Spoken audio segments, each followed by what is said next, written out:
Ever feel like when it comes to the Fed and the markets, like we're only seeing part of the picture? Yeah, definitely. Like there's something else going on. It's like we all know interest rates are important, but Right. it can't just be that. Exactly. So today we're doing a deep dive into some research about, get this, a hidden force that's influencing the markets.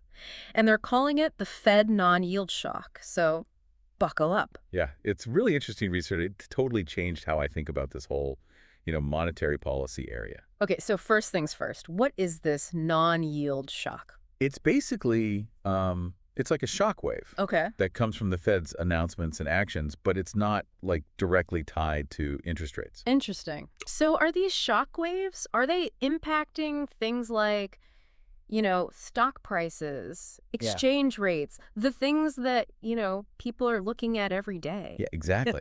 Exactly. The things that, yeah, you and I are watching every day. And the impact is surprisingly big, even though it's happening, like I said, through channels other than just interest rate changes. Okay. And these researchers weren't just like, theorizing. They used some pretty powerful statistical tools to isolate this shock Yeah. and prove that it's a real thing. So we're not talking about some kind of abstract theory. This is a real phenomenon No. Yeah. that's affecting all of us. Yeah. So how do they even figure this out? It's actually, that's the fascinating part. They started by noticing that all those traditional models, the ones that just focus on interest rate changes, they just couldn't fully explain the market movements. So they knew there had to be something else.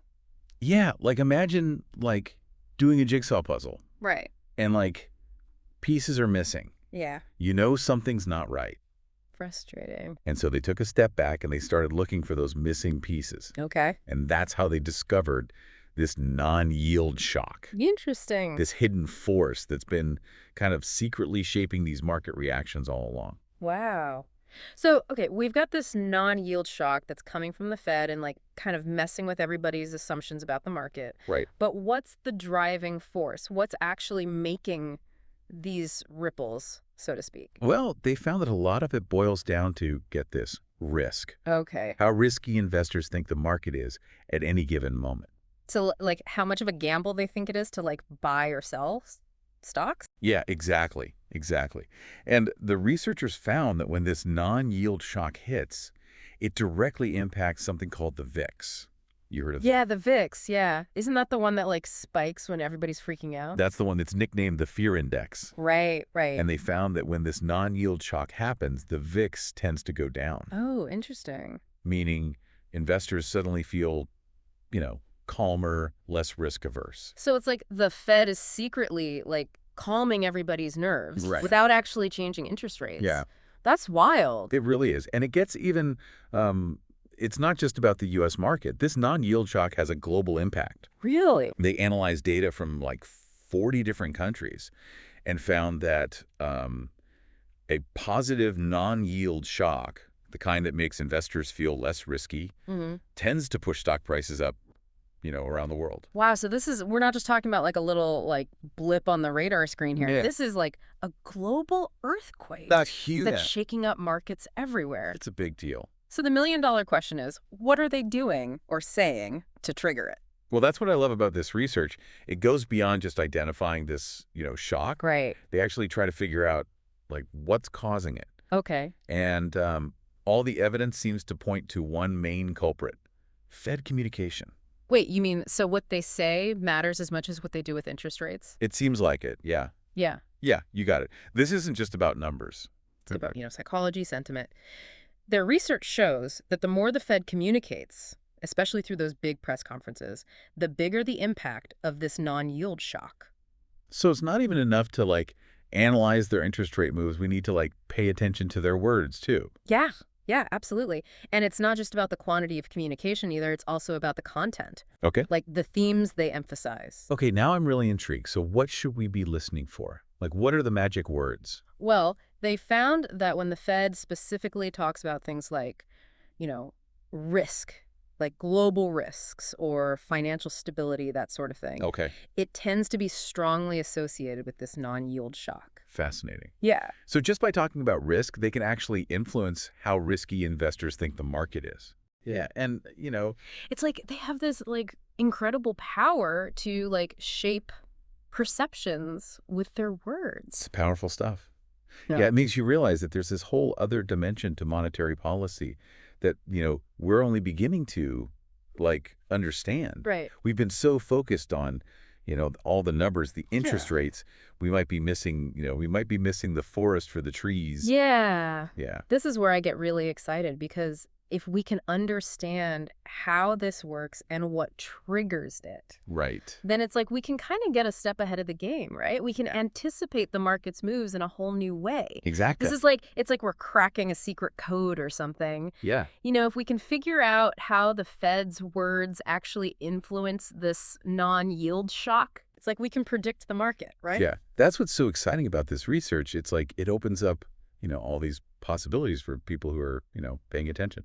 So, okay, so say like I'm listening to a Fed chair give a speech, like what should I be like listening for? What are the tellers, What are the signals that this non-yield shock is coming? Well, I think, first, pay attention to their tone. Like, are they sounding really confident about the economy? Okay.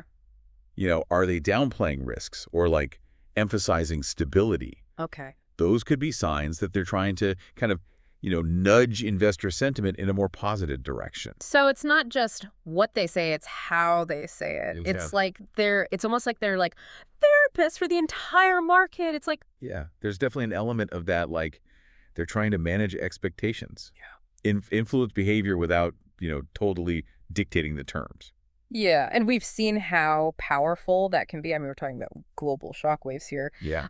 But this leads to a pretty big question, though, doesn't it? Yeah. Like, if the Fed has this much power to, like, move the markets with their words, does that, like, change how we think about monetary policy as a whole?